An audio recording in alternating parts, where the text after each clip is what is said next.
আমাৰ যিখিনি এজেন্ডা আছে আজি আপোনালোকে দেখা পাইছে যে গৃহমন্ত্ৰী ডাঙৰীয়াই সংসদ আৰু অসমত আহি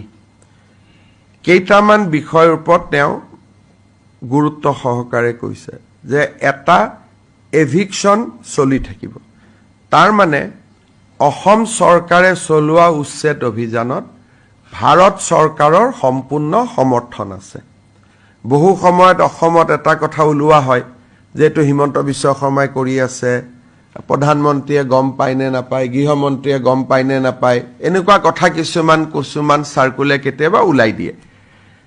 কালি গৃহমন্ত্ৰী ডাঙৰীয়াৰ বক্তব্যত এটা কথা স্পষ্ট হৈ পৰিছে যে উচ্ছেদ অভিযানত ভাৰত চৰকাৰৰ সম্পূৰ্ণ সমৰ্থন আছে আৰু তেওঁলোকে আমাক সকলো প্ৰকাৰে সহায় কৰিব যে আমি যাতে ইয়াক লজিক্যাল কনক্লুজন অৰ্থাৎ শেষ টুকুৰা মাটি উদ্ধাৰ নকৰালৈকে আমি যাতে চলাই যাব পাৰো দ্বিতীয়তে অসমৰ ৰাজনেতাৰ সৈতে পাকিস্তানৰ সম্পৰ্ক সংসদতো গৃহমন্ত্ৰীয়ে কৈছে সাধাৰণতে সংসদত ভুল তথ্য দিলে এফেক্টেড মানুহজনে প্ৰিভিলেজ মোচন দিব লাগে এইটো আপুনি মোৰ বিষয়ে ভুলকৈ কৈছে সংসদতো কোনো প্ৰিভিলেজ মোচন দিয়া নাই আৰু যোৱা কালিও গৃহমন্ত্ৰী ডাঙৰীয়াই তাক ৰিপিট কৰিছে তাৰ পৰা আপোনালোকে অনুভৱ কৰিছে যে বিষয়টো কিমান এটা সিৰিয়াস হ'ব পাৰে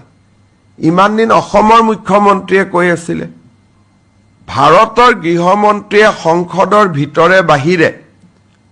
পাকিস্তানৰ সম্পৰ্কৰ কথা উল্লেখ কৰাৰ পৰা এইটো কথা আমি অনুভৱ কৰিম যে নিশ্চয় বিষয়টোত যথেষ্ট সিৰিয়াসনেস আছে 3 নম্বৰ কালি এজিপি আৰু বিজেপিৰ পঞ্চায়ত সন্মিলনখনে প্ৰমাণ কৰিছে যে আমি কিমান